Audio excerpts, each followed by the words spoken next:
Hey everybody, I hope you're doing well. We are in the final hours of our MicroFin Carabiner project. If you haven't pledged for reward yet, you have 62 hours left as of this recording. Otherwise, these should be available as soon as I get them shipped out to the backers, and that'll probably be midsummer. But let's go over some of the things we talked about in our last update. One of the things we talked about was what color to anodize these. If you're not familiar with what anodizing is, it's putting a color onto aluminum. This is blue, of course. Now, the vast majority of you prefer it just to be bare aluminum. Let me show you what it looks like. Here you see aluminum is a favorite color, followed by blue and then red. We even had someone suggest gold. I thought that was pretty interesting, and I thought black would be more popular. Since the majority of you like the color of aluminum, I'm going to look into a clear coat anodizing. Now, this would help out with corrosion and wear, but hopefully it won't interfere with the color too much. Now, another thing we talked about is the holes on the flat spools. And the idea there was to be able to rotate the carabiner within the spool all the way around so that you have a configuration that looks like this. And then that way you can undo your cord on your spool, come back around and just tie it to itself. Now, this is some fiberboard I cut out to do a mock-up. You can see that the holes are square instead of rectangle. Let me show you what it looks like when we link them all in. Here we can take these and rotate them all the way around so that we can do that setup. But because these don't have as long a profile, you can see that they're really wobbly. Maybe you guys don't mind that, but I don't know. I think it distracts from what we're trying to do here. Now with the larger version, I filed this hole down just a little bit so we can pass it all the way through. But honestly, I wouldn't see myself using the larger version still attached to the spool. It's just too bulky to do something like that. But since we do have a longer profile on the large version, you can see that it doesn't rack around so much.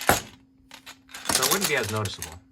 Now it was about half and half between enlarging them and keeping them the way they are. And then some of you suggested to do both. Maybe 2 holes that were large and 2 holes that were small.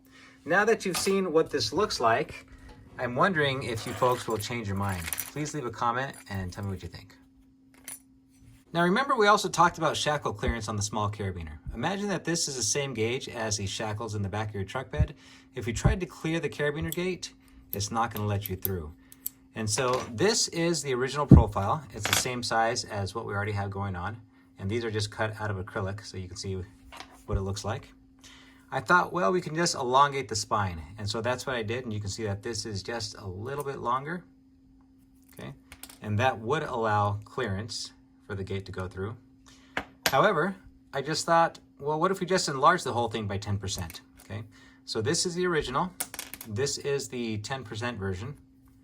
And you can see it's just a little bit longer, okay, a little bit bigger.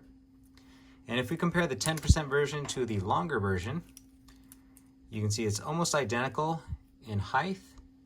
The only difference is we stick out a little bit on the end there. And so that's what I think we're going to do. We're just going to enlarge it, the whole thing, instead of just elongating the spine. And here's what that pie chart looks like. The vast majority of you would like it enlarged. Now, one of you wonderful backers asked how small we could make this, possibly a bracelet size version, and you can see how tiny this is. It actually fits into a quarter. Now, this bottom diameter right here, this is the size that you can use for a piece of paracord, and that's as small as I made it, right? You can make it into a bracelet. Here's a little footage of what it looks like. Now, I'm not sure what the limitations are in making a carabiner this small, but if it's possible, I'd sure like to include it as a thank you to all you backers. I'll keep you posted. Okay. Now we'll pull this apart and pull from this end right here. There we go.